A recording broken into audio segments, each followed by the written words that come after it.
Have you guys? I think we talked about this like a really long time ago. The Sol laptop, the solar powered laptop. Well, now we're getting prices, $495 Canadian. I don't know what that is in real actual money, but in Canadian money, it's something. Now remember, this is the one where the $100. Yeah, where the back folds down and the panels come out, and then it charges. It runs Ubuntu, and I haven't looked at the specs yet. I was saving for the show, so let me find it right here. See if I can. Oh yeah, specs. Here we go. All right, so it comes with Ubuntu 14.04, or you can get it with Windows 7. It has an Intel Atom 1.8 gigahertz dual-core processor, 2 gigs of RAM, 320 gigabyte SATA hard drive. Atom. Yeah, it's got an Atom. So I don't know, but it's solar powered. That's kind of cool, right? Would you buy one, Eric, if you had the cash? Dude, if I had the cash, I'd be all over that. Just because it's a ruggedized laptop, I wouldn't have to worry about my kid hitting it or anything. You know. And not only that, but then I could take it places like into the backwoods, take pictures. I'm sorry, what? Pictures also. Oh, I gotcha. I was losing you there for a minute. Hey, Colonel Linux, could this be the ultimate traveler's laptop? Never have to look for a charging port at the airport again? Hold on. He says no. No, because you have to. Sorry.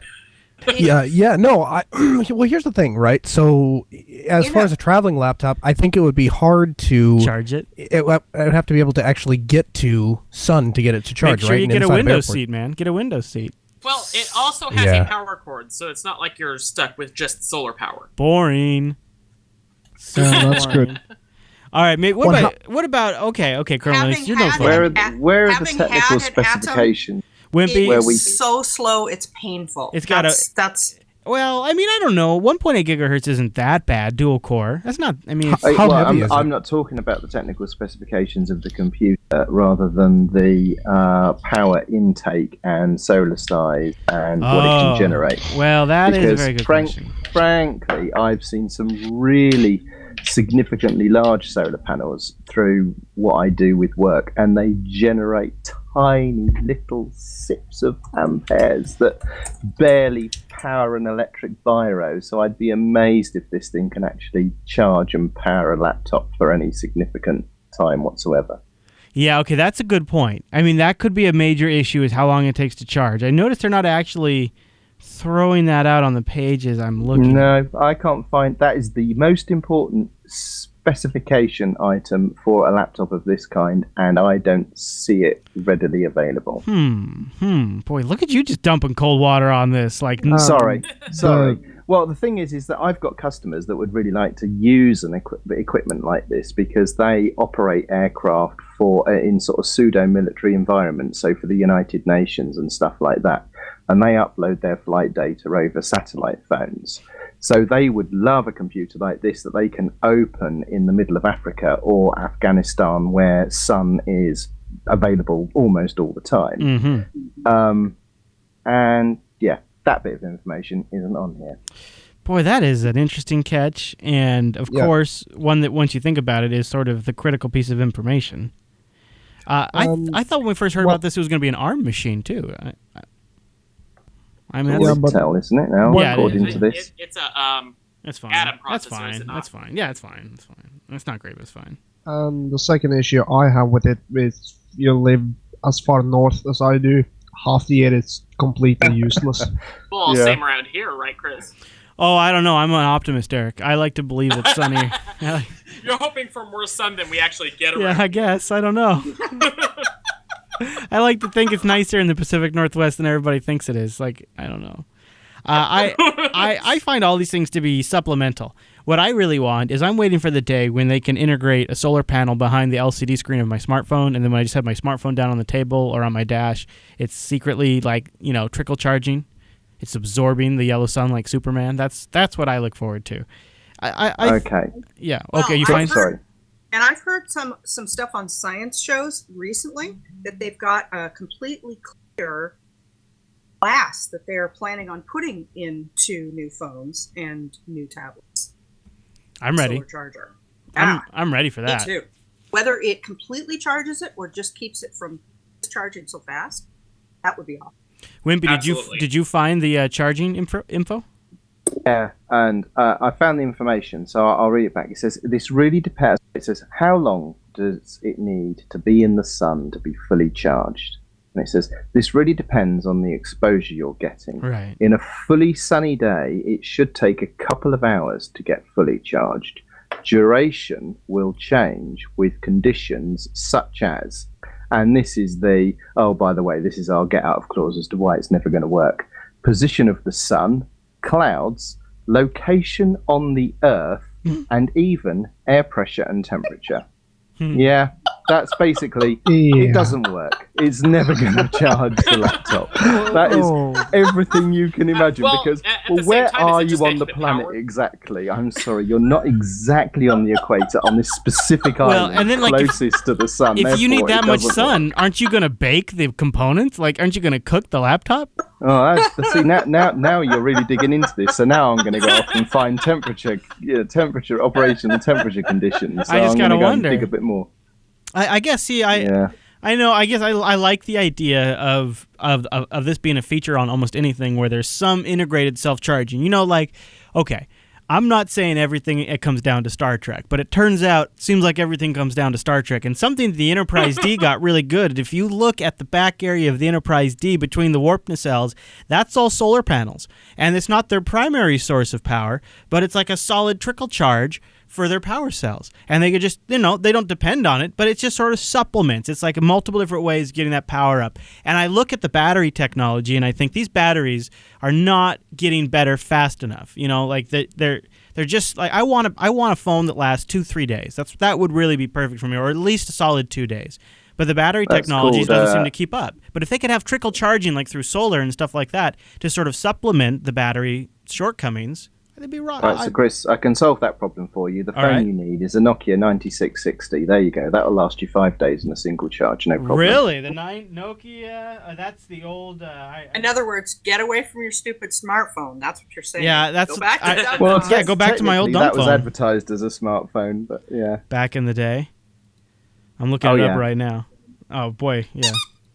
Yeah, exactly. That was too fast, what? I'm sorry, what? Sorry, Noah. I meant to say... Oh, okay. Thank you.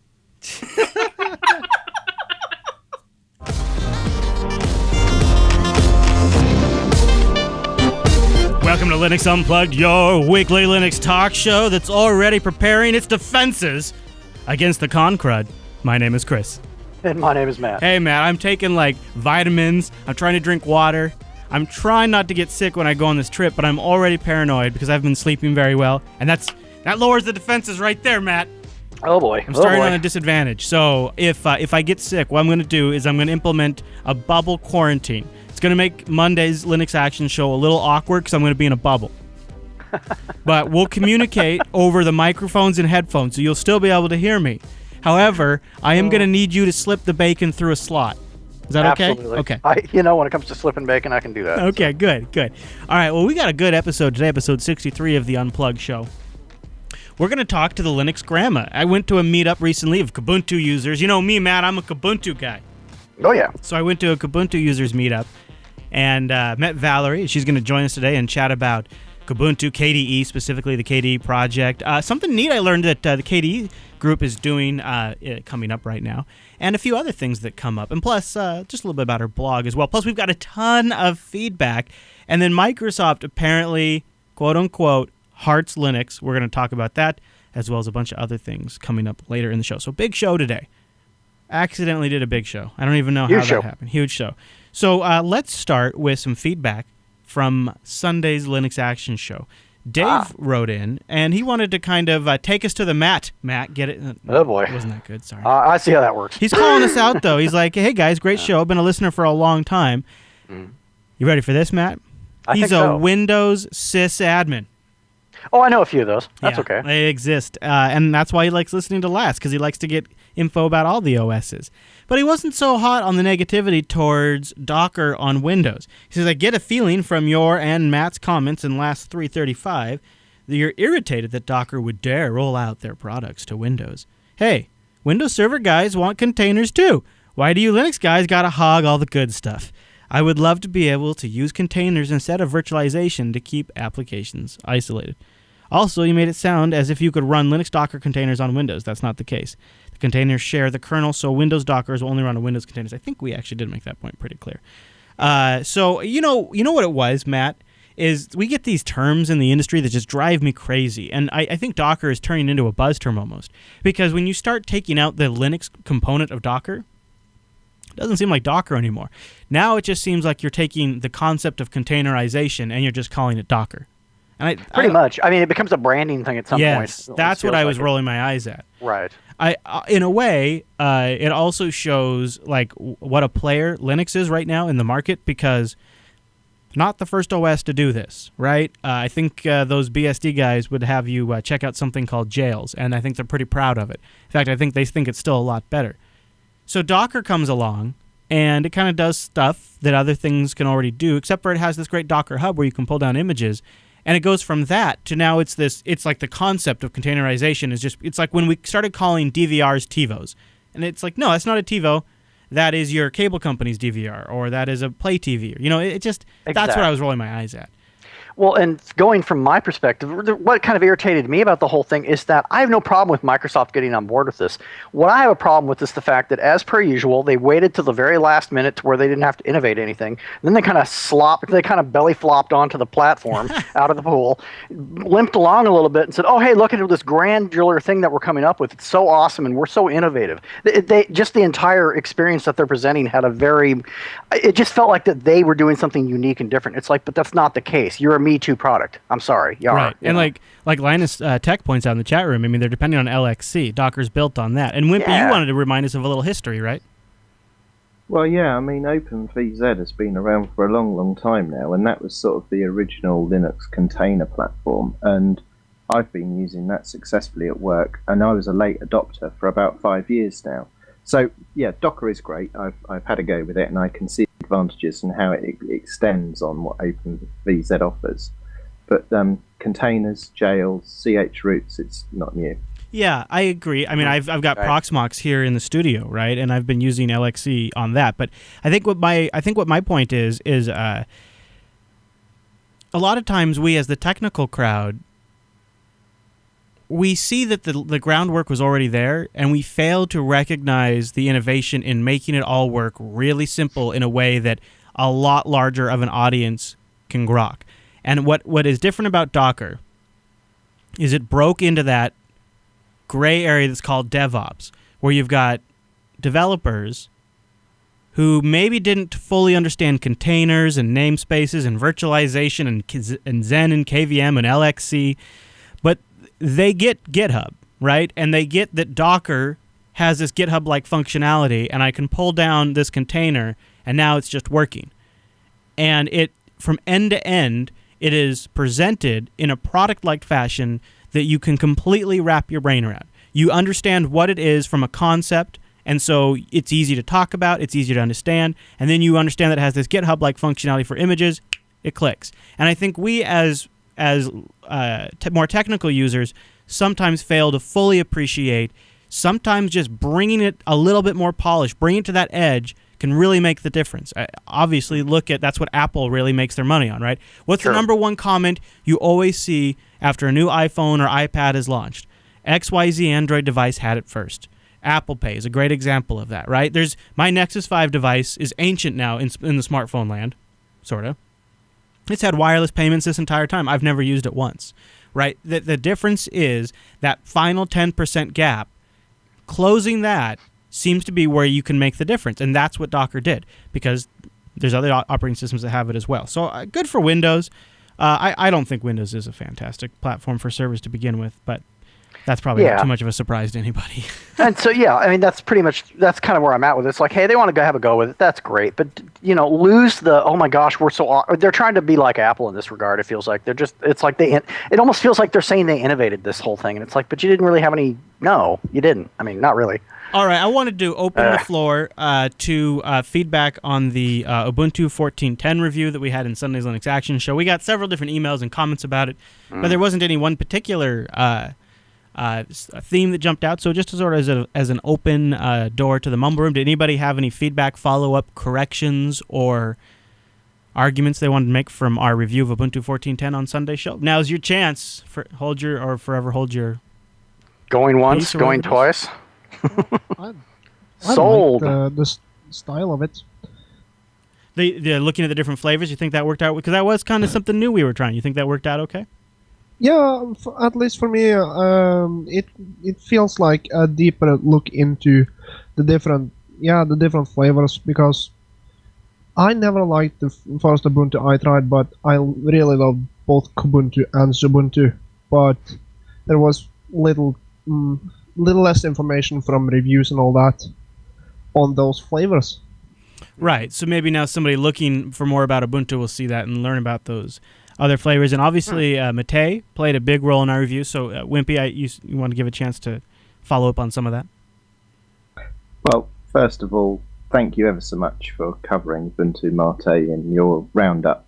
Not least because Ubuntu MATE is not an official flavour yet, but also because it's really good to get good feedback. So there was a few things that you mentioned in your review, which if you dig into the Ubuntu MATE website a little bit, this is one of the links that isn't in the top there.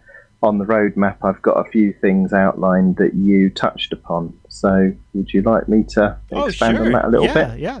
Okay. So there was a few things.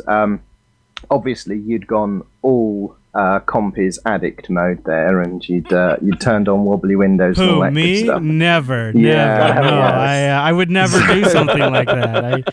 I don't know what you're talking about. Way back in Alpha 1, there was actually an Ubuntu MATE-Compy's meta package, which was put together based on the feedback of one of the guys from the Ubuntu MATE community. Quickly worked out that this was going to require a bit more work than I had time to put in, so I put that on the back burner. But what we're going to do is Compy's is never going to be a default option for Ubuntu MATE, but it will be a meta package. So Compy's is still hugely popular in the MATE community. So I'm going to make a meta package available so that you can install Compy's via a single package. You get a same set of defaults. And you get that traditional Compy's experience for those people that love it. Now next. Then people are gonna ask for barrel support, so that way they can get their crazy window decorations. Yeah. I'm not going to go that far. I love wobbly windows. I draw the line at 3D cubes, but there is actually a practical application to all of this, and that's with talking to Jonathan Nadeau from the Accessible Computing Foundation. In his opinion, the best desktop zoom application for individuals with low vision is the enhanced zoom plugin from Compy's. Yes. For all the fun and games, there is actually a practical application for making Compy's easily available. I used to use. I totally even forgot about that. I used to use that during shows to demonstrate something on a specific area of the screen. I would just zoom into it. Yeah, it's a really I forgot useful, all about that. Super really useful. Yeah. So for all the wobbly windows fun, there is actually practical application. And a couple of other things you touched on was launchers and docks. If I actually sent you a screenshot of how I run Ubuntu MATE, I think it would make a lot of Ubuntu MATE or MATE users shriek because it's unconventional. I have a dock at the bottom, so I have a single panel at the top with your applications, places, and system, and a few applets to tell me when the disks are rattling and all of that sort of stuff, and then your system tray. A dock at the bottom, and I use Plank for that. Yeah. And then I have an oversized auto-hiding panel on the left of the screen with a huge workspace switcher on it, which is remarkably like what you find on the right-hand side of the screen in GNOME 3 with their workspace switcher. So that's how I drive my system. So I'm obviously looking at a way to integrate docks. What? What's so funny? Valerie just showed me something. I forgot to mute the mic. No big deal. Oh boy. Well, I like that setup. That's those KDE users. Don't listen to them. I felt I was being My fans are waiting. Yeah. Okay. All right. I'll move on very quickly then. So again, docs won't be well, they may be a default setting. I'll ask the Ubuntu MATE community if they want that as a default setting. But one of the things I'm planning on working on is the working title is Shapeshifter. Oh. So you can choose a workspace setup. So not just the panel arrangements, but also things like docs launchers and the general appearance. So one of the other things we've been seeing a lot is people want to see that like the whisker menu or something like that they can use. Yeah, and that's something else I'm looking at is some of the launchers. So I use Synapse, for example, which gives me all of that stuff that you were looking for. Dead so man you can walking. you can hotkey, type TERM and hit return, and there's your terminal. Yeah. I was actually suggesting that in the chat room, but you weren't looking. No, guys. I mean, we've talked about Synapse multiple times on the show. Obviously, I know about it, and also GNOME Do. Although when I installed GNOME Do, it locked my Mate session up. But Chris can't shut me up about Synapse. So. Yeah, we know about it. The thing is I just wanted to find a project that was still active, and I just haven't found one. Yeah, that's the route. Yeah, so Synapse has got a PPA. It's recently been restarted, so that's under active development. Oh, really? Active development again. Nice. Yeah. Docky and Plank have merged, so if you look at the latest Docky and Plank, they're effectively identical. Awesome. And interesting. in addition to Synapse, there's Sling Scold, which is another launcher which looks very interesting, and another one I think is called the Duck Launcher, and there's one other that I found. So what we'll be doing is looking at these, having a conversation with the community, finding out which ones they like the most, building some meta packaging and some default configuration, and then providing a utility when you install Ubuntu MATE for the first time. You can have this is a visual representation of the different ways the desktop can be arranged and the tools that are on offer, and you can say snap and go. And in some little way, that's available now. So if you deeply, deeply want a Windows XP classic look, there's a Redmond panel layout. And if you go to the Ubuntu MATE website, you'll find in the release notes the instructions on how to enable the Redmond layout. And that's the first baby steps towards this sort of shape-shifting, create your desktop with a single click the way you want it to be. Oh, I cannot wait to see that. Well, I'm still running it here. In fact, I was just thinking today as I set up, I really appreciated how snappy it was. And I feel like I feel like even my web browsers start faster. And I don't know why the desktop would make the difference. Obviously, granted, it probably uses less resources, but it's not like I'm starved for resources. So, it's not about saving resources. It's about preserving resources for the things that matter. So by having less resources allocated to your desktop, you've got more resources available to your Steam client or your web browser, for example. Good point. Less fluff. Well, great work on the Mate edition. And well, thank you. And it was good for the Mate desktop team to see as well, because this is an opportunity for them to see their work showcased as well. Sure. Well, I look forward to keep checking out. Boy, sounds like some of those improvements are going to be really, really incredible. All right, so I think Valerie's been waiting long enough. Before we get to that, I'll thank our first sponsor this week, and that's Linux Academy. Here's where you need to go right now. Stop what you're doing. Oh my gosh, what are you doing? You got to go there right now, linuxacademy.com/Linux or /Unplugged. I think both of those work, but I like Linux. Boom, why not, right? linuxacademy.com/Unplugged to get you the discount. I know that. Lock that in. Go to linuxacademy.com/Unplugged to make sure you get the awesome discount. You can get up to a 33% off, and the great thing about that subscription is you just constantly get all of the new content. You get access to everything. Pick and choose what you want to start with. So, have you heard about Linux Academy? You should go check them out right now, linuxacademy.com/Unplugged. You can get step-by-step video courses. They'll walk you through all kinds of things. One of the things I like about Linux Academy, too, is I've used it to just sort of test the waters and see what topics interest me, but you could absolutely, surely use it to just sort of increase your skill level in whatever your industry's in, or maybe get yourself up to that next level if you've been just thrusted into a project and you got to move from like a Red Hat box to a Debian box and things like that. Because one of the great things about Linux Academy is whatever courseware you're taking, you're going to be able to choose from 7+ Linux distributions, and then they structure all the courseware off the distribution you pick. That's a great opportunity if you're moving between distributions, or you need to refresh, or you want to figure out maybe the way the other side does things. And I'm showing you some of the courses you can take now if you take some of their Linux training. It's awesome. All kinds of things you can take, all kinds of courses over there. And one of the best parts is they have these learning plans now that will automatically customize the amount of training time you have just based on the availability you select. And it can send you reminders about courses, and it gives you an idea and a snapshot. Okay, it's going to take you this long to get through this course when you log in. And by the way, you can download these study guides. Some of them are in audio and video, and listen to them on the go. Seth, Skooky Sprite, sometimes joins us during Linux Unplugged or Tech Talk, listens in the shower. Most people listen in the car, but Seth listens in the shower. And I realized I do some of my best thinking in the shower, so maybe I would do some of my best learning in the shower. Like, that could actually be total genius. I don't know. How cool would it be to have like some sort of a shower-proof whiteboard that as you're coming up with these ideas, you can quickly jot it down? It's funny you say that. He actually mailed me, I'm not even kidding, a waterproof notebook. All of the pages in the notebook are waterproof, and he hangs it. I'm not even kidding. This is not made up. He hangs these in his shower and with the right pens, and he takes notes in there, and he sent me a set. Like, this is what he does. This is his system, and it works for him. Wow. This is what's awesome about Linux Academy is you can literally customize it to whatever your scenario is. If I've gotten emails from people recently who said, Chris, I'm going to be a dad soon. I'm a little worried about keeping my skill level up. Linux Academy can customize to your availability. Or, you're like Seth. Your only free times when you're in the shower. He still makes it work and finds value out of it. They're constantly adding new things. And they have scenario-based training, so you'll actually implement something. So say you take an AWS course. You'll implement the S3 backend storage, the EC2 front-end boxes, the load balancing, the DNS management. You'll do all of that. And as each part in that lab, in that scenario-based training, not only will you be implementing the actual stuff, the actual application, so you'll have hands-on experience, but they will spin up the servers for you as you need them on demand. Just part of their service. It's really cool.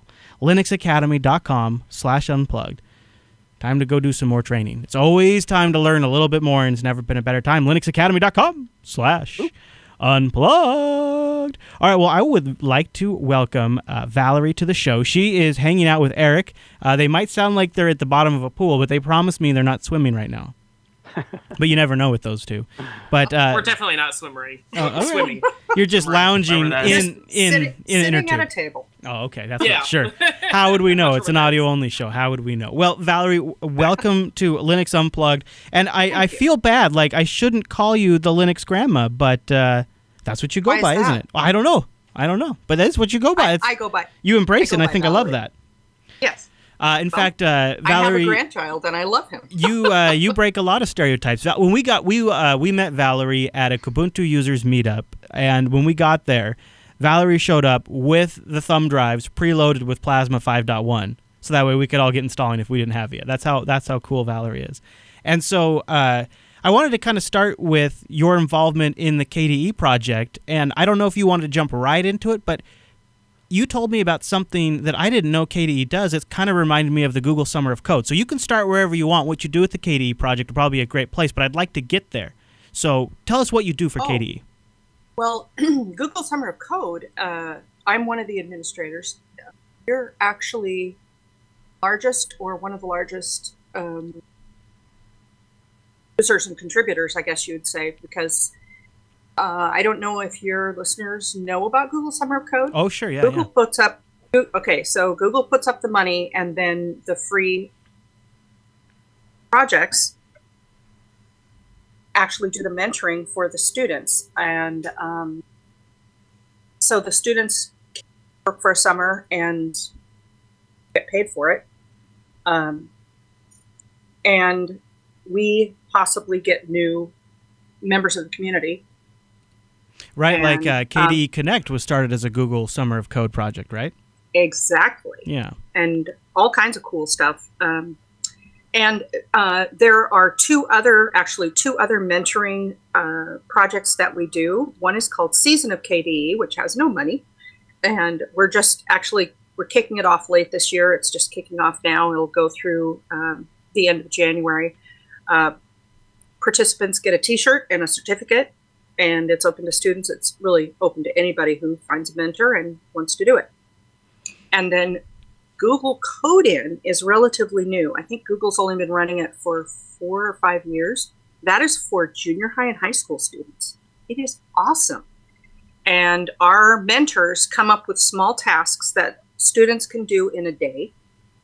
And the top prize, which I think about 10 kids win, is a trip to Mountain View for 2 or 3 days, I think. Oh, what a treat. Bring your parents. Oh. Yeah. And you can see that it's really awesome for Google because they get a first look at all of these uber smart, uber driven kids. Of course, it's wonderful for the projects. When I got involved, I had just started writing user documentation for Amarok, and I set up a page for every little subject,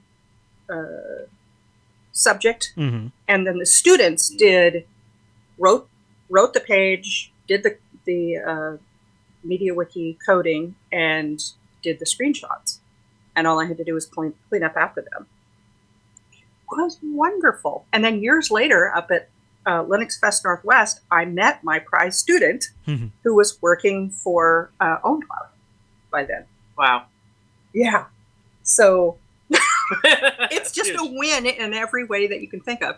Although the mentors work really hard, and it's in the winter. So are you serving as the interface, like the go-between between the Google reps and the KDE project? Like, are you helping coordinate some of that people that are getting involved in the Summer of Code? I'm one of the administrators. Okay. Yes.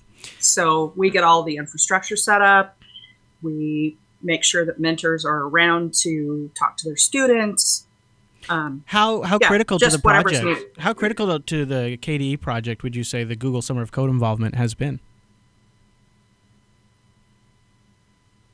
I think that especially in India, it has helped us a lot because it has spread the word, because it's Google spreading the word and not just us spreading the word. Oh. And we've had 2 KDE conferences in India that the students themselves started, with like hundreds of students each, and so the EV paid for KDE people to fly over there and do the talks and stuff. It was really cool. But we have some American students, not as many as I would like, but also lots of European students. So yeah, it's pretty cool. One place we're lacking is Africa. I think the word is just not spreading, and I also think that there's not good enough connectivity for African students to get involved. Well, so let's talk a little bit about organizing a community and getting involved. So we did this meetup. It was fun. It was, like 8 or 9 of us, 8 of us or something like that. Not very big. Yep. I'm about to get on a plane and fly to Ohio LinuxFest, which I suspect will probably be one of the larger Linux events of the year. And it's such a huge, 1-to-1 difference. It couldn't be two more opposite sides of the spectrum. However, I kind of think there's probably we should be doing more of these small group meetups. I feel like this is it was interesting because we had a gentleman there from the visual design group at KDE. We had the developer of KDE Connect there. We had yourself there, and we had folks that are involved with deploying KDE on recycled machines and a whole range of different areas. And it was just a nice 1-to-1 conversation. Everybody had a chance to chat. We were having so much fun talking with each other. We didn't eat the cake. We forgot to eat the cake. We forgot to eat cake. Right. So when does that ever happen? And it was a good cake. It was a good cake. Yeah, too. we did finally at the end. Yeah, we had to have a little at the end. I mean, come on, can't waste it. What would you impart upon? Is it just? Do you think part of the issue is that we as geeks are just too antisocial, so we won't just take the next step and organize the meetups? What is holding us back with tools like Meetup and on all these ways to organize? Why aren't we seeing more of these local events, do you think? Well, I think in this case, Andrew, I didn't even know him. I had never met him before. I'd never talked to him before. I was talking to the KDE Connect guy, and he's like, I just moved to Seattle. Let's get together. And I said, okay, well, let's have a release party. So he's like, oh, there's this meetup thing. I'm like, what? That, a couple of days before somebody had set that up. So I think that it's just people taking the initiative. Yeah. Years ago, my first computer was an Coleco Atom, and I didn't know how to use it. So I started an Atom users group, and we met for about 5 years. We became such good friends. I mean, we were meeting when none of us were even using the Coleco anymore because, 80K doesn't go very far. Wasn't it Bill Gates that said 640K is all you'd ever need? Exactly. Well, we had 80, man. Yeah. That's nice. We had 16K of VRAM. Yeah, that's right. Oh, my gosh. It is ridiculous now. Anyway. It has gotten so far beyond that. I don't know how many people started a user group because they didn't know what they were doing, but that's what I did. I was like, how else am I going to find out? Let's find some experts here. I know that there are some. And, yeah. I guess the internet kind of slowed that down for a bit, though. The internet came along, we got Hangouts, we got Mumble, and we all just kind of stopped going and meeting up in person. You used to have to go to the computer store to get to get a boxed copy of your distro. I try to figure out what it is because I'm just as guilty of it, but I want to try to get out and see people more because it's neat to actually meet and discuss stuff. And that is true, because remember the computer user newspaper? Yeah. I used to wait for that every month. Yeah. And that's how we got users, actually, was advertising in there. So right, yeah. Free advertising, of course. Yeah. I think part of it is time.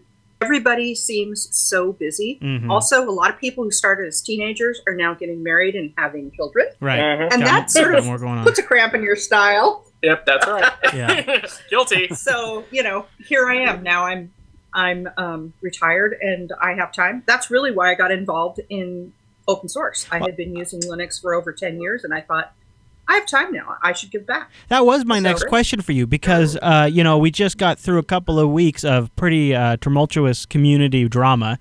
And, sometimes some of the KDE community members are involved in some of the drama. I don't think they were this last round, but it can happen from time to time. And I wondered, so when you get to the point where you're ready to retire and kind of just indulge a passion, you go pretty far into the community. You're in all the IRC rooms. How do you deal with the drama? Does it bother you? What's your approach to that? In KDE, I'm on the community working group, and that is a group that the EV got together to actually deal with conflict in the community. I am not scared of conflict. I think that when people are fighting about things, that means they're passionate. There's energy there. So what's usually happening, though, is that people are talking past each other rather than thinking together. And if there's a lot of energy around a subject, there's obviously a problem. Therefore, we need to think together. So rather than clashing, we should be listening to one another and thinking together and trying to work our way through whatever the problem is. Yeah.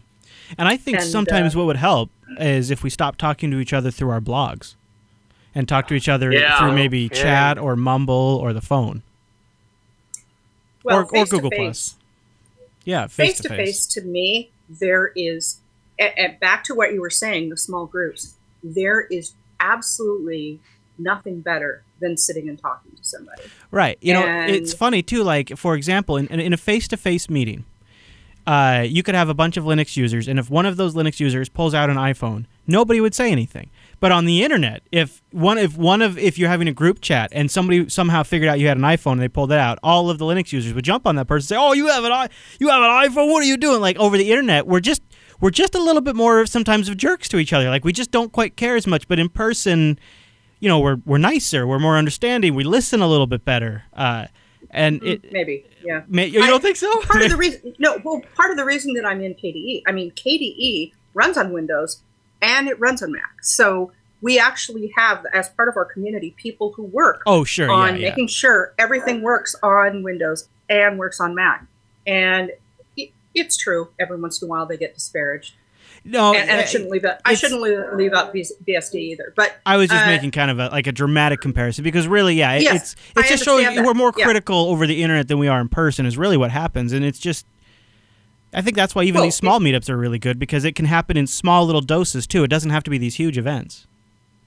I think it's happening in our culture at large. If you look at our politics, same thing, and it's starting to happen not just in the U.S.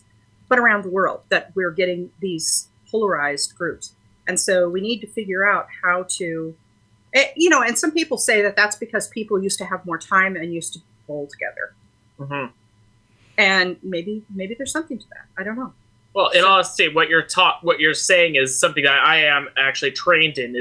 I have a degree in leadership, and everything that you're touching on is exactly what I was trained on in terms of. Chris, you're mentioning these small groups, but also you're mentioning getting together face-to-face, talking on the phone over it as opposed to over each other's blogs. That speaks to everything that I was trained. Yeah. Voice communication and personal communication is so much more important than, say, just fighting over blogs. That's just ridiculous to me. well, fighting is generally not very constructive anyway. But it does show you that there's a point around which there is a problem and there's energy. That means it can be solved. Mm-hmm. And seriously, I have a lot of hope both in the political sphere and look at all the energy that there is in free software. We can get past these things and we can solve the problems. Mm-hmm. I really do. I like that. That's optimistic too. I like that. All right. Well, Valerie, I'm going to move you and Eric up into the main group here, and we'll just move on with the show. And Valerie and Eric stick around, and we'll chew through a few more topics, and I'll open up the Mumble Room to any questions for Valerie as well. And we have a couple of emails that I want to help some folks with some switching to Linux problems. So everybody stick around. Don't go anywhere. We got a lot more show up. First, I want to thank our next sponsor, and that's Ting. Ting is mobile that makes sense. My mobile service provider, and Matt's mobile service provider. Yes.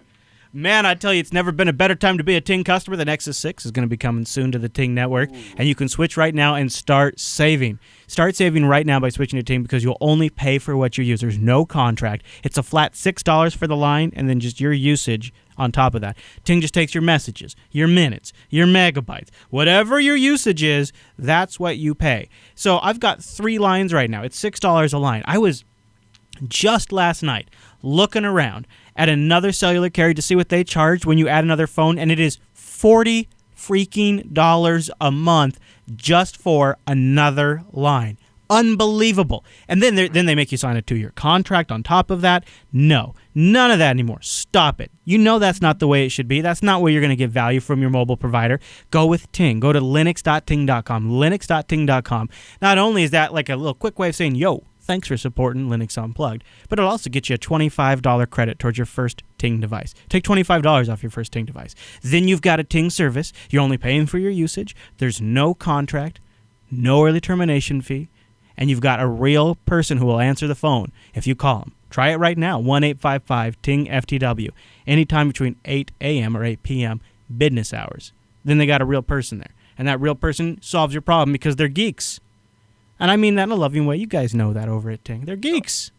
Like, we're geeks, and they can solve your problem. That's why when you want to call somebody, you want somebody that's really into the phones that they're talking about. That's I like their approach about that. And their dashboard, they just gave it a brand new upgrade, and it's better than ever. They have such a great Ting dashboard that gives you a full oversight of where you're at. So go to linux.ting.com. And I was doing some digging around using big data. You know, Matt, Matt, I'm a big data analyst. Did you know that? Big data. Oh, absolutely. Yeah. That's just like your side gig. Yeah, big data, Matt. Big data. Mm-hmm. So I was looking at the big data over what turns out Linux Unplugged audience is sneaky. They've been picking up the Moto G. I don't know where. They probably find themselves a CDMA Sprint-compatible Moto G. And they've been bringing it over to the Ting network. And they on their own, Matt, they went to linux.ting.com. They got a $25 service credit. They found the Ting user forum where there's Moto G users in there talking about how to get it to work. I'm not exaggerating when I say the Moto G is one of the most popular phones among Linux Unplugged audience members, and it's not even a phone Ting sells directly. This is what's super cool about Ting is they have a support network in their forums where you'll find people that are trying out things like Firefox OS, Sailfish OS on different phones, and Ting doesn't go in there and go, shut up, stop talking. They don't stamp it down. In fact, sometimes you see some of the employees in there giving them a few tips. It's awesome. And it just gives you a little insight into Ting's culture. So go to linux.ting.com to get started. No more contract, my friends. No more. Get out of that contract. They also got an early termination relief program.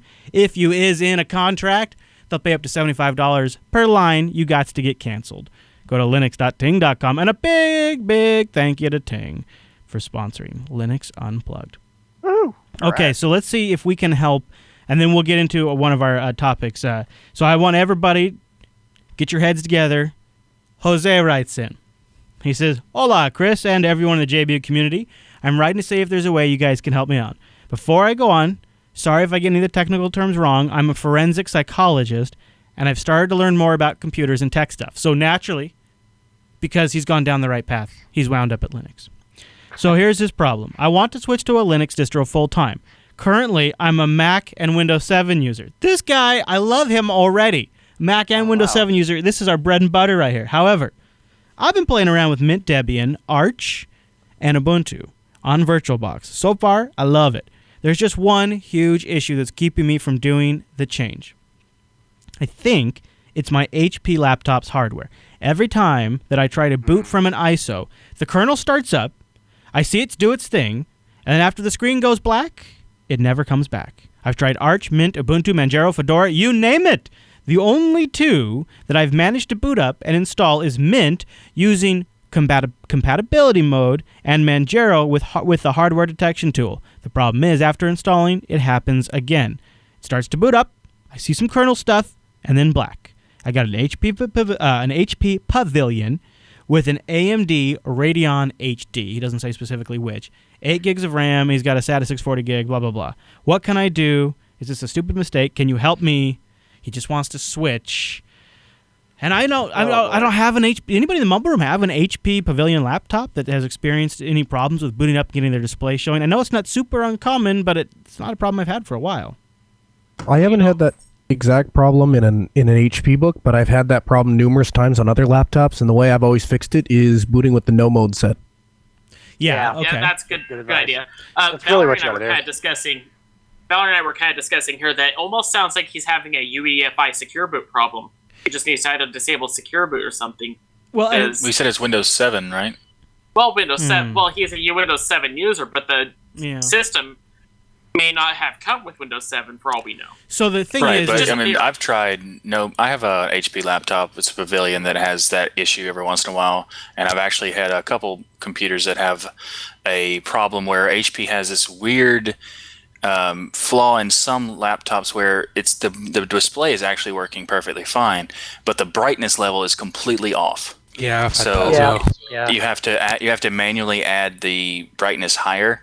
But you can actually do a script that will also automate it. So Dog Z in the IRC says he has an HP Pavilion laptop. No mode does work. No mode set to get his Gen 2. Yes. Yeah, So you add that. that's what I was saying. So here's the problem is I think Jose kind of got that when he did like compatibility mode. It probably like the option in Grub probably just appends no mode set. But the issue that he's then running into, well maybe not, but like he got that bar. But the problem is he maybe could append it to the live CD, but then he has to remember to also, once the system's installed, he's going to have to hit E at the grub menu there and append it to his installed boot menu too until he gets his graphics situation worked out. And then maybe if he gets into his graphical environment, installs the proprietary driver. I don't know. At least with the Ubuntu and Fedora, when you're going through the installer, if you append no mode set, or if in Ubuntu, I think you can actually hit F6 and there's a thing for options and you can choose it. It will automatically add it to your grub config, so it's persistent. Can you do that in Ubuntu? Yeah, you can. I believe so. That sounds right to me. Yep. You hit, I think it's F6 and whatever it says modes at the bottom, and then you can just check no. So you're saying no in mode set. Ubuntu, if you hit F6 and you add that, and then you boot up the installer will then append that to the final installed version of Grub? Yes. Okay. But don't quote me on the F6. Quote me on whatever at the bottom. Look for when it boots up. You see English. Hit English, and then it will give you an option: install or boot to live environment. At the very bottom, there's F keys, and whatever one says mode, you click on that. I think it's F6. It should be F6. Last time I installed, it was F6. The other thing you can do is just add it to the kernel parameters in etc default grub. Right. Yeah, if he's already got it installed, he could do that. Boot to a live stream. But okay, so once he's up and going, do we think a proprietary graphics driver would solve the problem long term? So once X starts, he'd at least get a desktop again, because it's never coming back. And if he puts it in no mode set, won't that be like low resolution once X starts up? No. With an AMD card, I would go proprietary, just because you're already dealing with the problem set up as far as I'm concerned. AMD cards, especially on laptops, are just a nightmare. Okay. I would go proproprietary based on the experience I've had with AMD cards on laptops, and I've banged my head on this for so many years. I would, if it was me. I guess play with it. How old the card is. Yeah, because you just said Radeon fair. HD. That's fair. Yeah, that is the thing, right? If it's an older Radeon. Yeah, and Rikai has a great suggestion in the chat room as well. It might just be an issue of function F3 to manually up the brightness. Oh, well, yeah, it can be. Maybe, yeah. But on my Asus AAA, I actually have to go in and code in.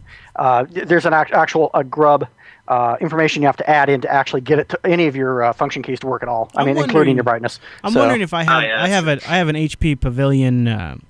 Can't remember. It's like a 17-inch laptop with a Radeon 5800 something in there.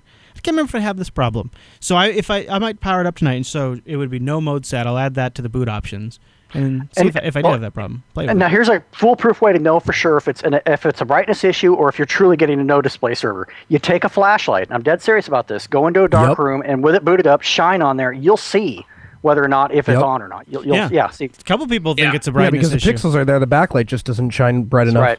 Well, like for instance, my machine actually the backlight inverts. So like when it boots up, it sets the backlight to 100. Well, guess what? If it's inverted, it goes to nothing. Oh my god! So I actually have to have a command line.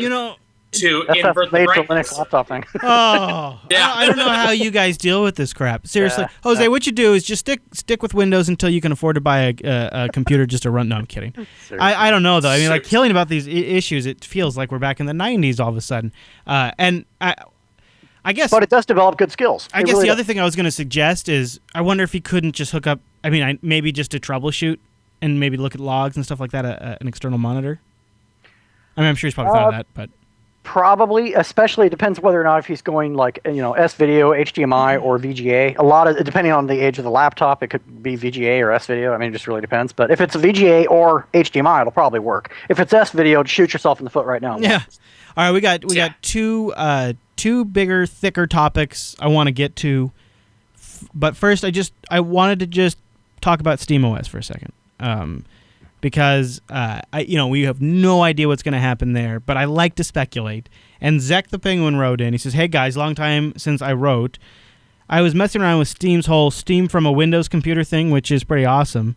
And the thought popped into my head: what if the long-term goal here is for Valve to stream games to Steam boxes like OnLive did? It would completely eliminate the Windows-only problem and adds value to Steam as a service. I know right now it's only a local network deal." But it might be possible for Steam to do this from their own servers in the future. So here's what he's suggesting, is that perhaps the LAN Steam streaming we see today is the early groundwork for something that Valve would then deliver over the internet down the road. So you buy a Steam box. You don't have to have a local Windows PC. They go all OnLive on you, and they stream the game. Let's say this is Valve, and if they do it, they're going to do it right. So let's assume it's going to work right. Let's just take that as a granted. We'll see. All the piping challenges gone. Right. That kind of thing. Right. Okay. Do you think, A, this is something Valve would consider, Matt, and B, would this sort of solve a huge problem for Steam machines, as then you get all of these great native Linux games, and if you want a legacy Windows game from the quote-unquote PC era, or whatever they would call it, we'll stream it to you from the Valve online service. Do you think that, would you see them doing this? Only two ways I see this working, realistically speaking. If I'm Valve, the only way I would reliably do this, especially with games that might require a little bit more back and forth data, would be to team up with Google. And the reason why is because then you know for a fact that you've got a partner who has a vested interest in connectivity that you guys can kind of sync up what's needed to get that data back and forth. Boy, that sounds dirty though, but yeah, I could totally see that. It totally sounds dirty. Yeah. Now, if you go with just Joe Blow's ISP Emporium, they may not care. They may be like, oh yeah, you want us to help, saturate our network. Yeah, but you can go bite us. We're not going to help you. Yeah. So that would be the downside. Otherwise, lower end games, maybe, I don't know. Right. Vault, you say NVIDIA tried it and it didn't work. Yes, if I remember correctly, they tried making a, it was displayed during E3 or something, I believe. It was sort of like a cloud hosting for your games, where it was speculated like, oh, you can put it at your ISP and the ISP can actually deliver it to you. Yeah. And they store it for you and then stream it to you. Yeah, sort of like that. Like these people or companies can be, oh, we want to buy a rack or something of these dedicated processing and then rent it off to our customers. Yeah, I don't see Steam ever wanting to get into that kind of infrastructure investment to want to render all these games and stream it to people and all the ISP agreements. It just sounds like so much bureaucratic telco BS. I just don't see anybody at Valve having the will to suffer through it. And it will never, ever be comparable to local gameplay. And I think Valve, at the end of the day, cares a lot about the local gameplay play experience, and they know that people are willing to pay to have slightly more powerful systems if they want to play those kinds of games. I think it is. I think the Steam streaming is what it is. What it is. It is a transitionary tool to migrate from your old crappy piece of junk Windows PC that has all kinds of problems into this nice new Steam box. Now, I think it was a little bit envisioned during the time when everybody thought tablets were going to rule the world and PCs were going away, but I think it still has some potential. Well, that's tough. Yeah, that's a tough one. All right, so we do have some big topics, including Microsoft announcing that they just full-on love Linux now. Satya Nadella, I'm not, dude. I don't know. Did you see the picture? Did you? No. He was up on stage doing a live stream, and Satya Nadella behind him on the projector has Microsoft Hearts Linux. I got a picture for those of you watching the video version right there. Is there a knife sticking out of Tux's back? Or I see it now. Okay. Yeah, isn't that something? Microsoft Hearts Linux. So we're going to talk about what that means. That's great. And where Microsoft is going with that. And then also, you might have heard about the initiative to fork the Debian project, or at least some veterans are considering it. And then forking Fedora came up. But that conversation ended fairly quickly. We'll talk about that in just a moment. But first, I want to tell you about DigitalOcean. Head over to DigitalOcean.com right now and get yourself ready for this one. You're never going to guess it. Unplugged October. That's the promo code, right? All lowercase, one word. Unplugged October will get you a $10 credit over at DigitalOcean. You're like, what is DigitalOcean, Chris? Because I live under a rock and do not know about super awesome services that are blowing up like crazy. Well, I'm glad you asked me. DigitalOcean is a simple cloud hosting provider dedicated to offering the most intuitive and easy way to spin up a cloud server. Some of you can get started in about 55 seconds. Some of you can get started in about 32 seconds, 22 seconds. It's nuts. Send them to me. Take a screenshot. Email them, chris@jupiterbroadcasting.com. You guys is crazy. And by guys, I mean guys and gals. Just a little disclaimer. Here's what you get for $5 per month. 512 megabytes of RAM, a 20 gigabyte SSD. Yeah, they're all SSD. One CPU, and a terabyte of blazing fast transfer. Why? Because DigitalOcean has Tier 1 bandwidth providers at their data centers in New York, San Francisco, Singapore, Amsterdam, and London. Blows my mind, you guys. I log in there, and I like updating my system just because I like seeing download numbers that high. I'm not even joking at all. It's that awesome. And one of the great things about DigitalOcean is that dashboard. It is super simple and intuitive, but yet extremely powerful. You can take snapshots, backup migrations, move, transfer droplets to different users, DNS management, one-click installs of the entire LAMP stack, GitLab, WordPress, all sitting on top of KVM. It's really slick. And I think the best part is that API. And you can use that API to take advantage of some of those services on a much larger scale. And DigitalOcean right now, for a little while, I don't know how long, because it's crazy to me. I think this is nuts. But I understand why they're doing it, because they're crazy about getting the quality of their tutorials up. Crazy DigitalOcean, I tell you what. They're willing to pay you up to $200 if you write a tutorial for them. And they have editors that'll work with you, so you don't have to be like a wordsmith. You don't got to be a wordsmith. They'll work with you. If you've got a great tutorial, they'll pay you for it. And that's DigitalOcean's commitment to getting the tutorials up on their site the highest quality possible, because their dashboard is all about getting you going. The way you even fund your account is about making it as simple and out of the way as possible. The API, all of it. Everything is about making sure you can get your infrastructure up and running as fast as possible to get onto your work. And that's why they're trying to have the best documentation as well. DigitalOcean.com. Use the promo code UNPLUGGEDOctober to get a $10 credit. Then you can try out that $5 rig for 2 months for absolutely free. And a big thank you to DigitalOcean for sponsoring Linux Unplugged. Okay, Matt, put your crazy hat on, because you're not even going to believe some of the ridiculous shenanigans going down right now. So our buddy, friend of the show, Satya Nadella, was up on stage today talking about how great Azure is and how wonderful Linux is with Azure. He says, did you guys know it's like peanut butter and chocolate? That's not actually what he said. But Isn't it more like peanut butter and motor oil? I mean, I don't know. He did talk a little bit about how great Azure has become. And I just wanted to touch on this, because this is the new Microsoft. This is the Microsoft that is now competing with Linux, not on the desktop, but in these service like infrastructure type ways. So Microsoft has rolled out 300 major new features and services in the last 12 months to Azure. Bullet point number 1. There are 10,000 new Azure customers per week. There are currently 350 million active Directory users on Azure. So they have Active Directory up on Azure.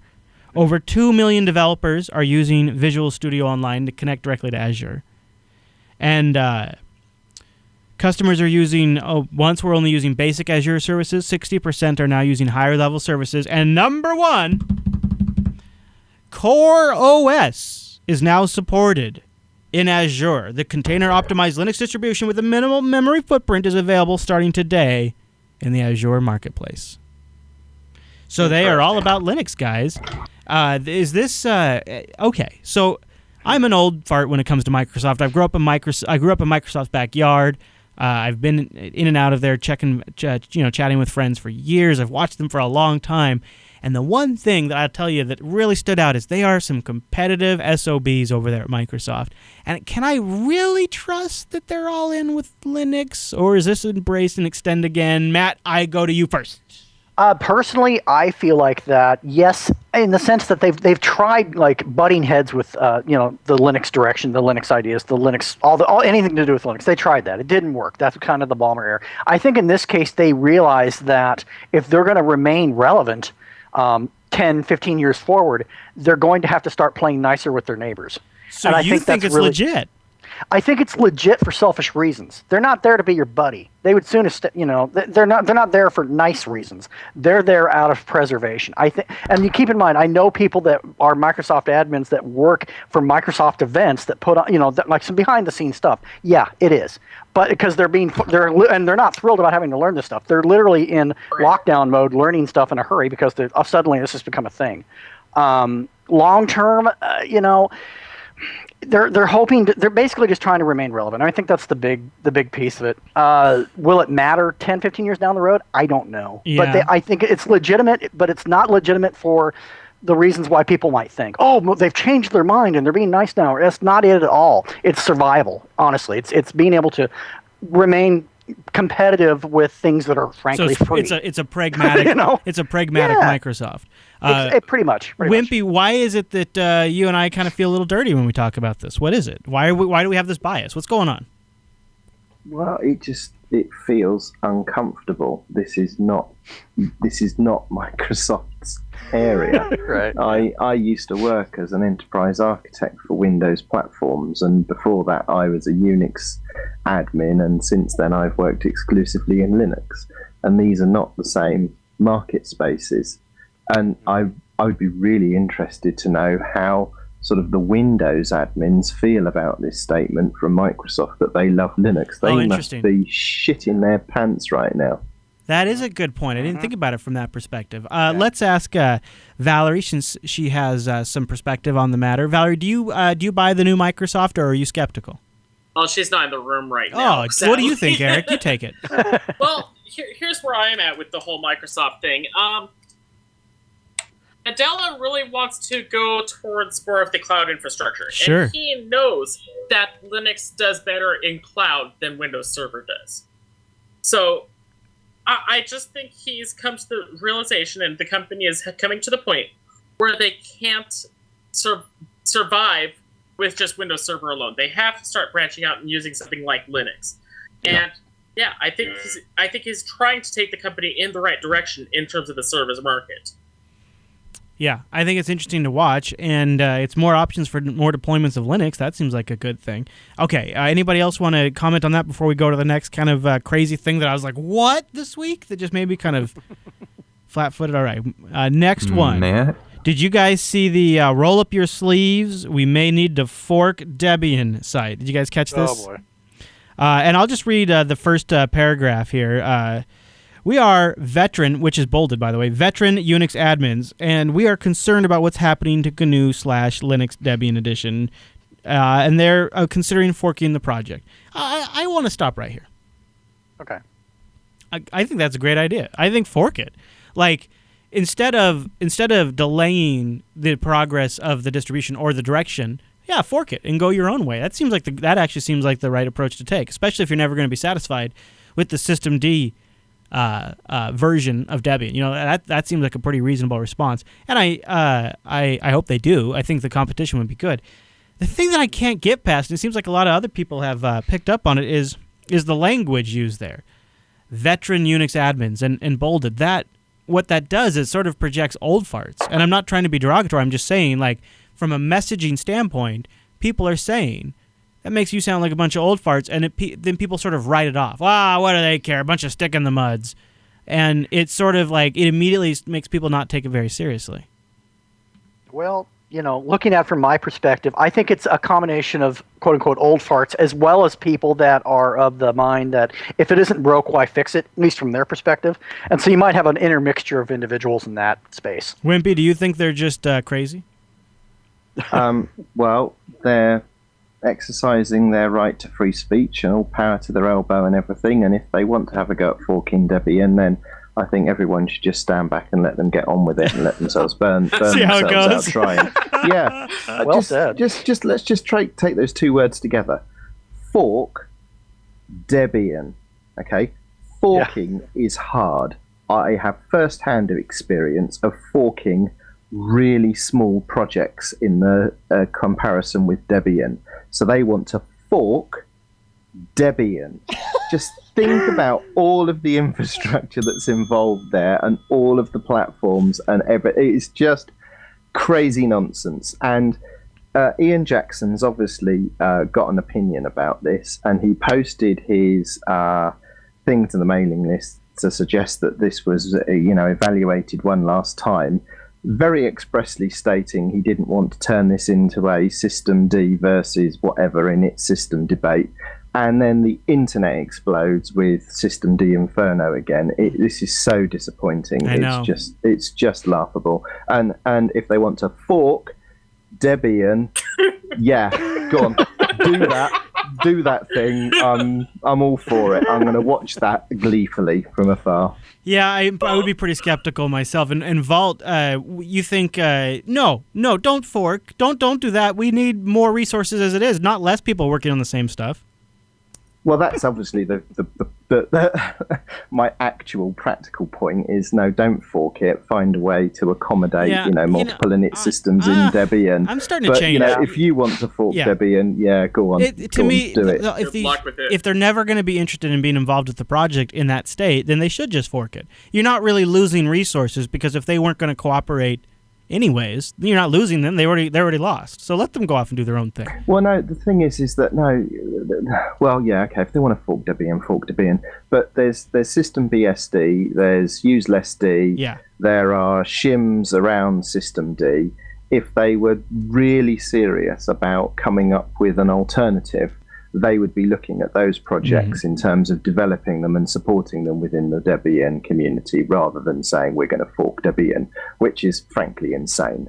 Well, yeah, you're talking the biggest distribution there is, the mother of most of our distributions. Yeah. And that's a huge undertaking if you're Just even think about that. Would you do a complete fork, or would it be more like sort of a clone of straight up Debian where you're just constantly swapping out the System D parts for something else? Well, one thing that comes to mind that I want to point out here is that now, last time I checked, most computers with blogging platforms attached don't have breathalyzers ready. So it's entirely possible they were fit-chafed and they got on and bite me, Wow. Maybe. No, I'll tell you who's a little S-faced. How about this one? Forkfedora.org. Shall we fork Fedora? That's brilliant. And then here's the next line. One. Not really. It's doing great. Maybe we're not veteran enough. That's great. That's really good. That is fantastic. That's the best response. They sound like they're really housed. You know what? They're really housed, right? Yeah. I would like to buy a beer I've for those already guys. verified this was a factual thing. Anyway, No, Matt did prove that I did. he did actually later up on G+. I think like 10 people on the whole internet, but still, we exist. Yeah, that actually is getting housed is a term. It's like got a ridiculous origin though, or something. I don't remember. It's abbreviated from the other word. So guys, you should have seen Valerie over here. It was hilarious. Okay, but this fork business, like, shall we fork Fedora? Time to fork Debian. I've never. Well, actually, we have. The only time I think we've ever seen the Linux community this riled up and just unable to just move forward for a long time was like the Microsoft Novell deal, where you had boycott Novell prop up and you had all this stuff, and there was such decisive lines, and it went on for like 2 years, but really not. I mean, it was not as bad for 2 years, but it really went on for a while. And this is like, we haven't had a good old classic drama like this since then. It's like the good old days again. Hoo-ah, all right? Oh, I remember the old Novell thing, and I'm sitting there thinking, that's great. I'm going to go watch TV now because I'm just like, this is going to be a week-long thing and people are going to blow it over. Yeah, that still cracks me up. All right, Wimpy, go ahead. Ask the question that's on everybody's mind. Well, I'm putting myself out there again as the bloke that says, System D is really quite good. But I often wonder, reading what some of the people say about System D, and also listening to other podcasts and what they have to say about System D, and I'm left with the impression of you've never actually used it. Not only have you never actually used it, you've never actually sat down and written a unit file. You're not a package maintainer. You haven't had to deal with init scripts, and you haven't seen the benefits of migrating a package from an init script to System D, and the many other benefits of System D. Now, I can appreciate that people are very, very firm in their opinion that they like the way things are, and there's a place for that. But I think a lot of the speculation and commentary about System D is being had by people who simply do not know what they're talking about. Now, I'm not suggesting necessarily that Fork Debian falls into this camp. They would claim to be seasoned Linux administrators and Debian veterans quite. So maybe they do know what they're talking about, and they have legitimate reasons as to why they feel System D is not going to suit them. But there are some podcasts where I've heard them debating the various init systems and talking about the pros and cons, and then admitting partway through their slagging off of System D they've never used it. And you just think, well, how are you qualified to have an opinion? My stance on the System D discussion, I think if you look over the history of this show, has an arc where I'm pretty neutral, don't give a crap, and then I become pretty pro System D, and then I get to a point where I was a little belligerent to people who didn't seem to think going forward with System D was a good idea, because the reason I don't know if belligerent's the right word, but I'll just label it that. The reason why I felt that way is because as a sysadmin of like 14, 15 years, there are literally things that I see in System D that I think, if I had that when I was managing servers, I would have hated my job so much less. Like, it's not just small stuff that I see in System D. Some of the things that System D brings as a whole, I see as fundamentally necessary for Linux to remain competitive at scale. Like, without those things, and without those things, FreeBSD could easily eat our lunch, really, because essentially we're just as capable. But System D offers so many things, and the problem is you really don't know how important they are until you've deployed Linux at scale, or you have a very network demanding thing, or you have something that has to be as absolutely minimal as possible and support socket activation, or you need something that's integrated with namespaces. All these things that are edge cases, but together matter so much and are so important at keeping Linux competitive, not just on the server but also in mobile. That when you argue against System D, what you have to realize is you have to really come with something that's extremely compelling, because what you are arguing for is essentially removing what in my personal opinion, and I'm not saying it's right, but in my personal opinion, are fundamentally critical features to keep Linux competitive. So if you're going to say no System D, you've got to have an answer for those problems. And I don't think you and I can have a debate about this, because I think we're clearly on the same side of the fence, and we've got our personal opinions. It sounds like for largely similar reasons. So really, what we need is somebody to step up and tell us why we're wrong. And I think part of it is some of the more vocal people debating this are not the same people who are as impacted by it. Like, I think there's a group of people that care a lot, but they're just not as vocal about debating it. I think I'm trying to, because I get emails that seem really well reasoned, but even then, I've still not been convinced. The biggest things that convince me that it might be a problem are always the what if scenarios. And I think, if that happens, we could have a problem. But that's not a today problem. That's a what if problem. Quite. Anyways, so how do we get talking about... Oh, yeah, the forks. Yeah, so there you go. The System D conversation, once again, has been stirred back up by these project forks. And, what's interesting is you check the Linux forums, like r/Linux and just general discussion forums, and people are constantly still asking about it. It is genuinely a topic that, even though it seems like we've talked about it ad nauseum, people still seem to care about. I guess that's sort of the fun of being a Linux user, is you get to care about such nitty-gritty things like your display compositor and system D and all that stuff. So I guess that's why we do it. All right. Well, so you probably already know this, but Linux Action Show won't be live on Sunday. It's going to be on Monday, and I don't know if Ange told you, Matt, but I think we're going to try to start at 2 o'clock, so you probably want to get to the studio around 1:30. 1:30. Okay, I'll update that. And we're going to try to fit in a faux, too, and then we'll be able to show all the highlights from Ohio Linux Fest. So if you're going to be in Ohio this weekend, come say hi to some of us there. Some of the crew will be there, and we'll be going out and getting our party on in the evening, so join us for that as well. And then join us for Linux Action Show Monday afternoons. We'll have the time in your local time zone over at jupiterbroadcasting.com/calendar. And Eric is reminding me, dutifully so, that you can also say hi to him at Seagull. Is there anything you want to plug about that, Eric?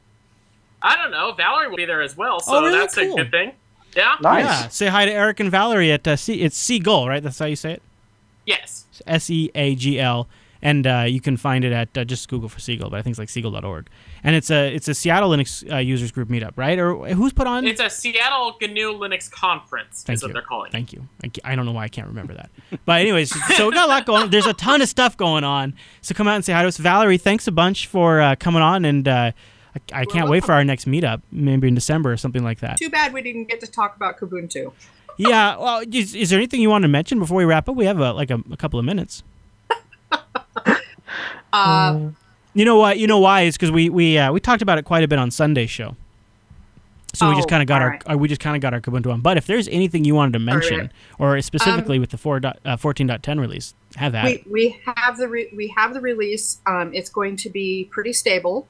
It's coming after a long-term support, but so we usually are wild and crazy. This time, we are doing an alternate ISO for the Plasma 5 stuff. Oh, awesome. People should not expect that to be completely stable, but we sure would love to have some testing.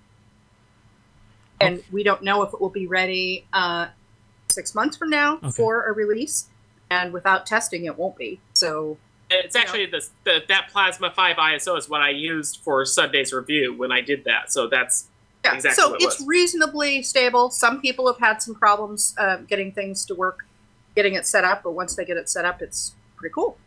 Awesome. So, oh my gosh. We need it and bug reports. So. And if people wanted to connect with you online, what's the best place for them to find you?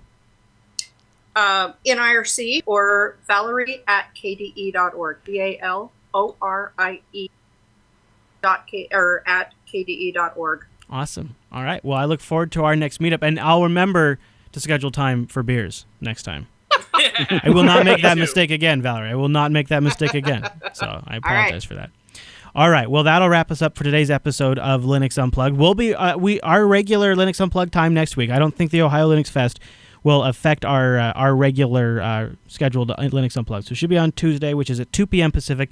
You go to jupiterbroadcasting.com/calendar to get that converted to your local time. Well, Matt, so it's going to be a little extra longer. You're going to have to go an extra day before you get to see the hair again. Are you going to be all right? I think I can get by. Okay. You know what you need to do is just like marathon a TV show. You got Saturday and Sunday to just really pound through something and then just show up Monday ready to do a show. There you go. Yeah, there you go. Okay. All right, everyone. Well, thanks so much for tuning this week's episode of Linux Unplugged. Don't forget, we really want your feedback. Go to jupiterbroadcasting.com. Click the contact link, choose Unplugged from the drop-down. linuxactionshow.reddit.com is another great place to go. All right, everyone, thank you so much for tuning this week's episode. See you right back here next Tuesday.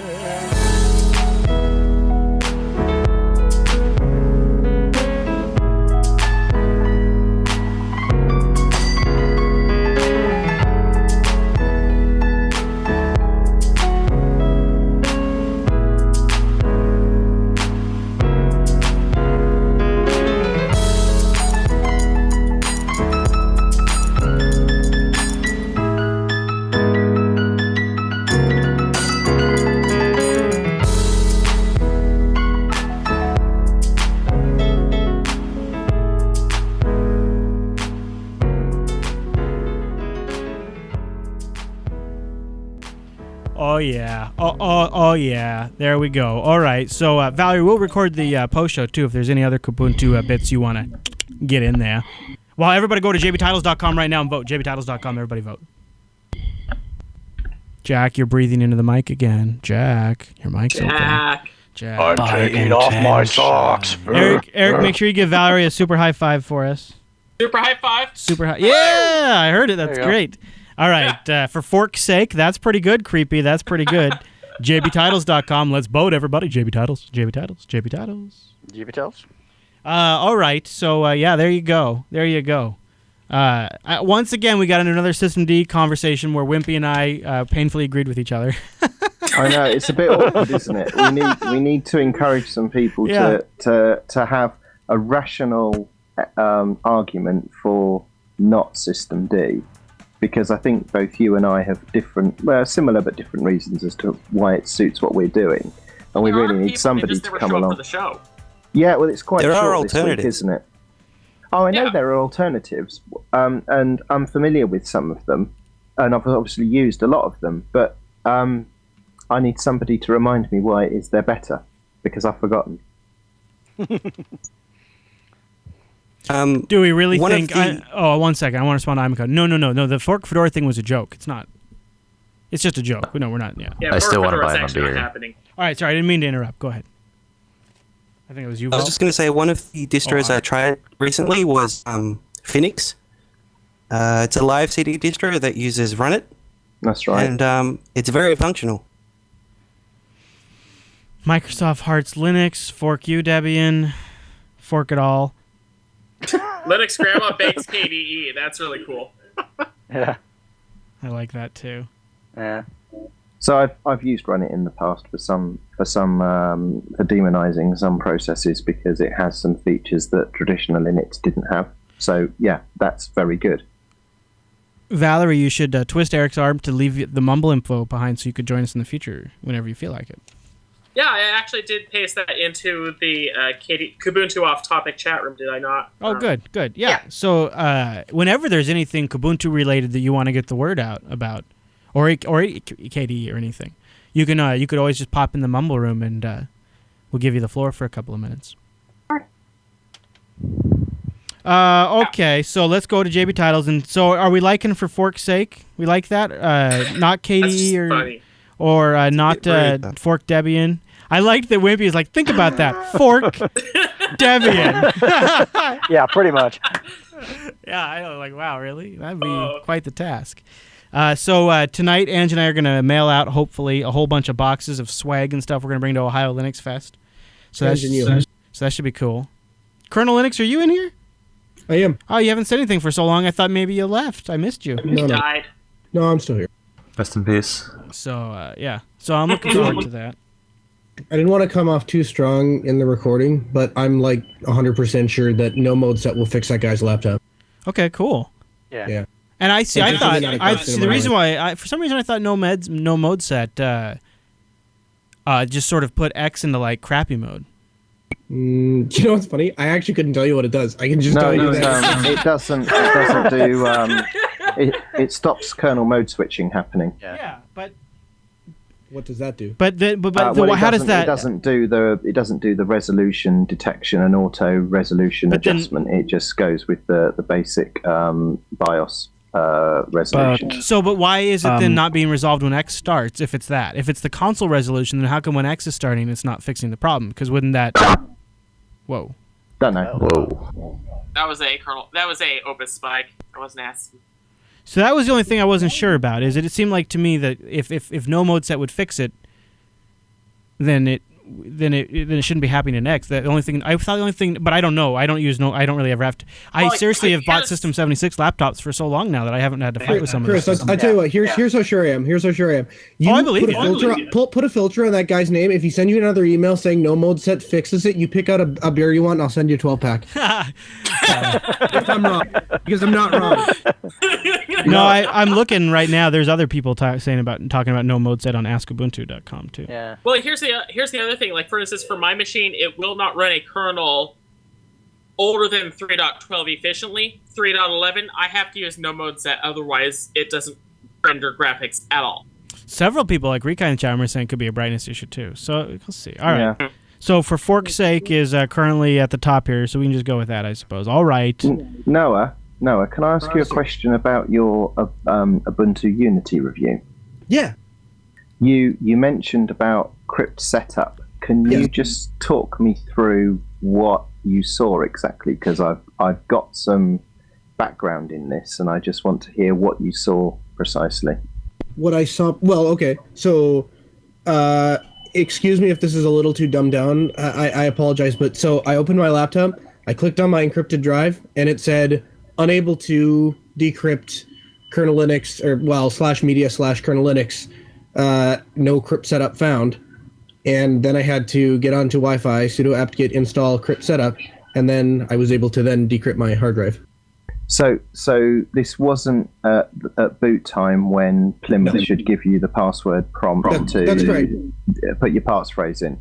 Correct. However, the fact that that option exists, that I can encrypt my hard drive at boot time, means that the package, which I found out was all of like 4 megabytes, is clearly included in the install media. So why not just install that? What possible reason would I not want the ability to decrypt encrypted drives? Like, what advantage does that serve?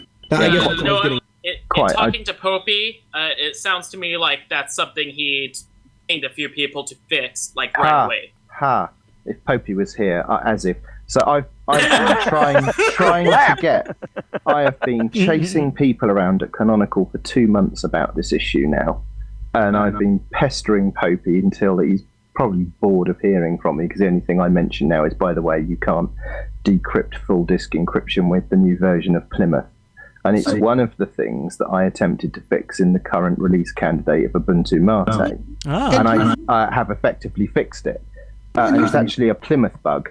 And I think Canonical have just released a fix for it this evening. So crypt setup does get installed. The issue is that Plymouth doesn't pass the passphrase through properly, or wasn't passing it through properly. Well, in this, the absolutely ridiculous thing is, I understand, like, so OpenSSH server doesn't come with default, but that I get, right? Because there's a security implication.